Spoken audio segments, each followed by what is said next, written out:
பேருங்கண்ணா? ராஜா, முத்துராஜா. எத்தனை வருஷமா இந்த இடியாப்பம் தொழில் பண்ணிட்டு இருக்கீங்க? 6 வருஷமா. 6 வருஷமா இடியாப்பம் தொழில் பண்ணிட்டு இருக்கீங்க. இந்த இடியாப்பம் வந்து எப்படி தயாரிக்கிறீங்க? என்ன மாவு? அரிசி மாவு. இடியாப்பம் செய்யறதுக்கு நீங்க எவ்வளவு நேரம் கால அவகாசம் எடுத்துக்கிறீங்க? 3 மணி நேரம். மாவு பிணைஞ்சு போட்டு எல்லாம் எடுத்து வேக வச்சு எடுக்க 3 மணி நேரம்.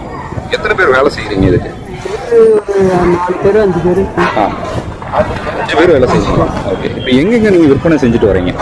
காரமடையில் 2 பேர், டீச்சர்ஸ் காலனியில் 2, மேட்டுப்பாளையத்தில் 7 பேர். இடியாப்பத்துக்கு என்ன தொட்டுக்கிட்டா நல்லா இருக்கும்? அதுக்கு என்ன சைடிஷ் வந்து நீங்களே கொடுப்பீங்களா? தேங்காய் பால், சிக்கன் கிரேவி, மட்டன் குழம்பு, அதை விட்டா சாம்பார், சட்னி, அதை விட்டா உதுத்து போட்டு சந்தகம் மாதிரி தாளித்து சாப்பிட்லாம். முட்டை உடச்சி ஊற்றி நீட்டாக சாப்பிட்லாம். முட்டை குழம்பு, முட்டை கிரேவி, எதுக்கு வேணாலும் சாப்பிடலாம். ரசத்தை தவிர எல்லா குழம்புக்குமே தொட்டு சாப்பிடலாம். என்ன ரேட்டுங்க நான் கொடுத்துட்ருக்கேன்? 5 பீஸ் 20. 5 பீஸ். சரி, இந்த வியாபாரத்தில் உங்களுக்கு எவ்வளோ ரூபாய் வரைக்கும் வருமானம் நிற்கிதுங்க? வருமானம் என்னங்க, எல்லாம் போக சம்பளம் கிடைக்கும். 700 சம்பளம் கிடைக்கும். அவ்வளோதான். ஒரு நாளைக்கே 250 ரூபா பெட்ரோல் அடிப்போம்.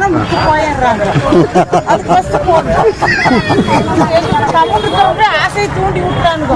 மேலிருந்து கீழே இடியாப்பான அப்புறம் பார்த்தா அடுத்த வீதியில பிடிக்க முடியும் அப்படின்னு சண்டை போட்டு இது கொஞ்சம் நல்லா யூடியூப்ல போட்டு விற்கலாம் பண்ணு. நீங்க தான் ஏன் இவ்வளவு வேகமா போறீங்க? கொஞ்சம் மெதுவா தான் போலாம்ல. அது எப்படின்னா, நம்ம நின்று போனோம்னா டைம் ஆகுது, ஓவர் டைம். அதனால குறிப்பிட்ட இடம் தெரியும், வாங்குவாங்க அப்படின்றது அந்த இடம் தெரியும்.